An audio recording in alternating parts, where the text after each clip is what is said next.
araw mga kapatid, Luxy Vlog. At dito tayo ngayon ulit sa Wheeltech Santa Cruz, Cebu, Pampanga para mag-review ng isang bagong motor dito ng Honda. So ito yung inaantay natin, yung Honda Click 160. Alamin natin yung presyo and then yung installment dito mga kapatid. Ito ang nasa likod natin, no?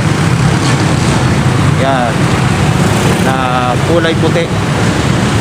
Hindi ko sure yung tawag pero baka kulay nito, pearl white, no? So ayan, abangan natin to mga kapatid. Pero kung bago ka pa lang sa aking channel, ay huwag mo kalimutan na mag-subscribe and then click mo na rin yung notification bell para updated ka sa aking mga videos, no? Then patuloy nyo kayo follow mga kapatid sa aking Facebook page na Luxy Vlog. So God bless, stay tuned tayo.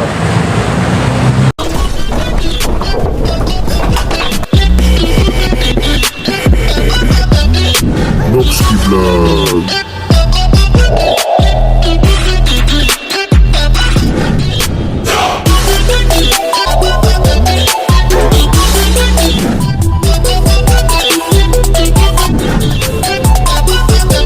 Luxy Vlog.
So ayan po mga kapatid, andito tayo sa Wheeltech para dito sa Honda Click 160 na bagong-bagong labas ng Honda ngayong 2022, no?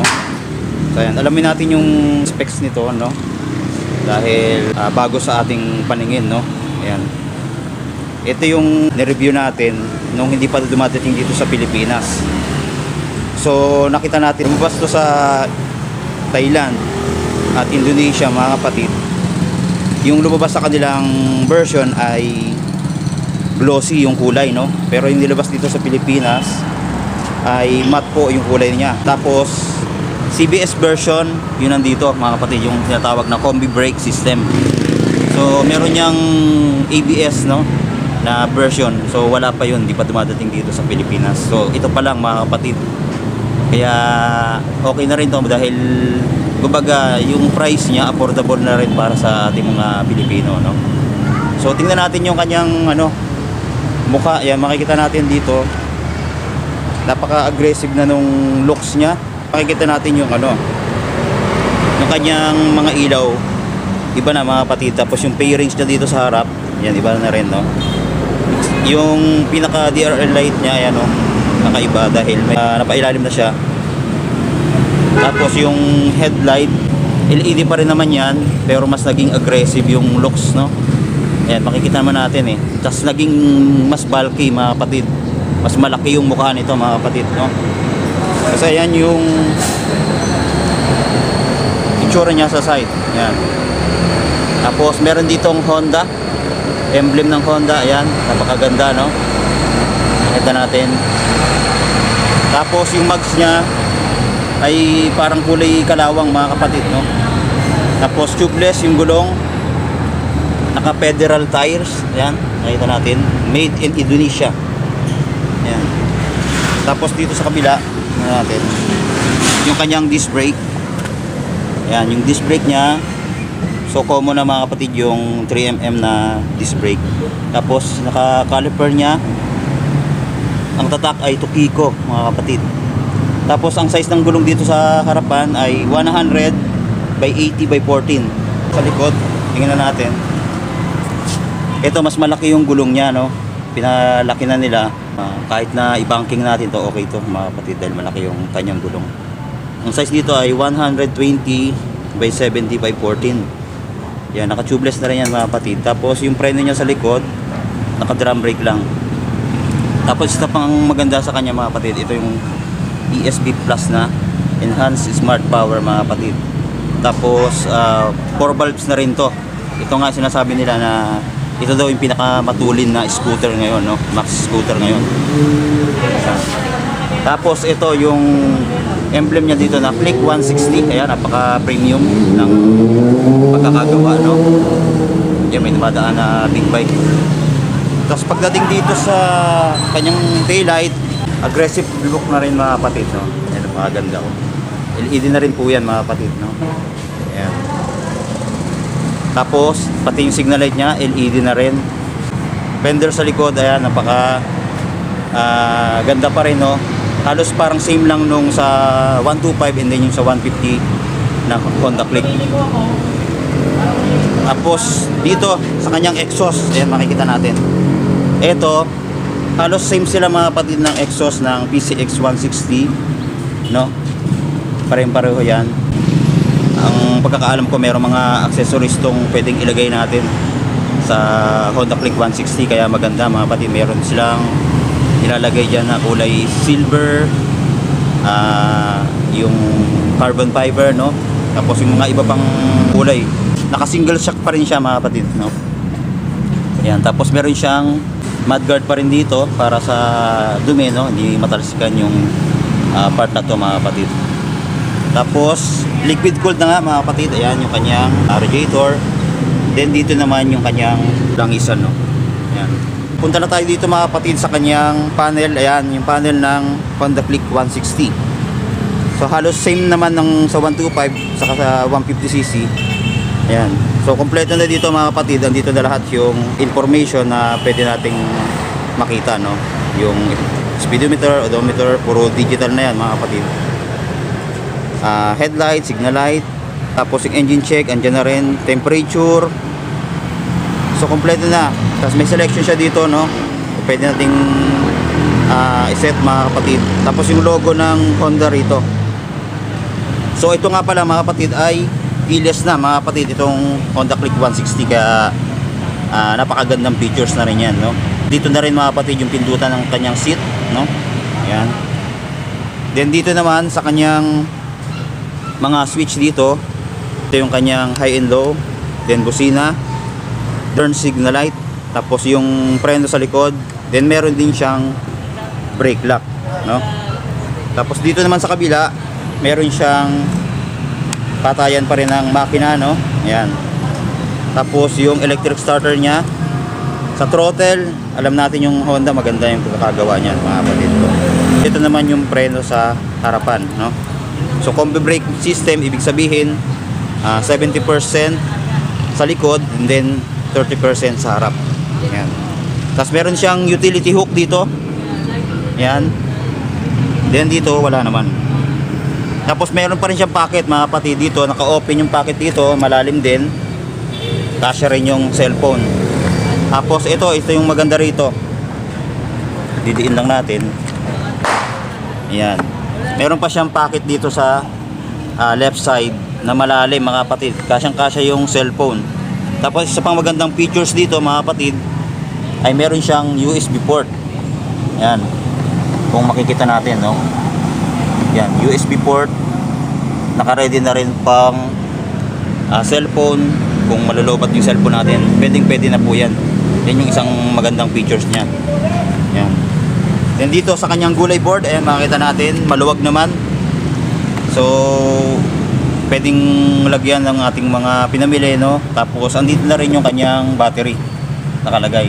So wala namang problema yan mga kapatid, kahit na nasa footboard yung kanyang battery, no? Ayan. Pagdating dito sa upuan, tingnan natin, ayan. Maganda rin yung upuan niya, malambot, then malapad. Okay na okay, no? Tapos sa kanyang grab bar, ito, matte black yung kulay. Yan. Tapos ayos na ayos din kapitan ng OBR to. Tapos tingnan natin yung kanyang compartment. Yan yung compartment ng Honda Click 160. So hindi natin sure kung gaano kalaki to, no? Pero sa tingin ko mga half face na helmet kakasya dito, pero yung full face hindi kakasya, no? Yan.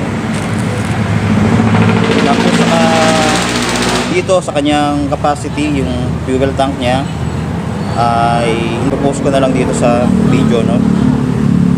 Same pa rin yun nung dati. Yan. Tapos isa pa lang din, wala na siyang kickstart, no? So ayan na yung mga latest kasi lumalabas ngayon sa mga motor, no? Tapos sa side stand niya meron din niyang kill switch, mga kapatid, no? So hindi aandar yung makina or yung motor natin kung nakababa yung side stand. So kailangan itaas natin for safety reasons, mga kapatid. Kadalasan kasi na papabayaan natin nakababa yung side stand, maaari pang maging cause ng accident yon, mga kapatid. Kaya isang magandang features din yung merong side stand kill switch. Tapos dito pala sa kanyang pakan sa OBR, ayan, alloy naman siya, tapos napiflip. So lang maliit lang, mga kapatid, no? Maliit lang yung tapakan niya. Yung iba mahaba. Pero okay na rin to, mga kapatid. At least alloy type na siya.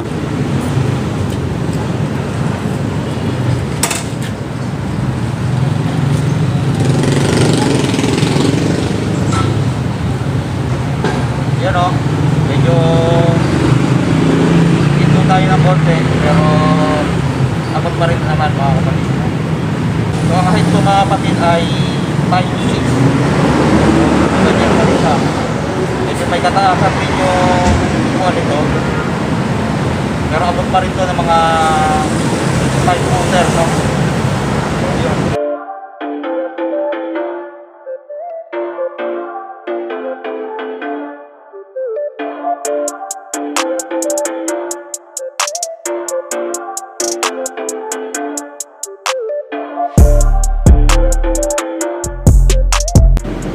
So, ayan.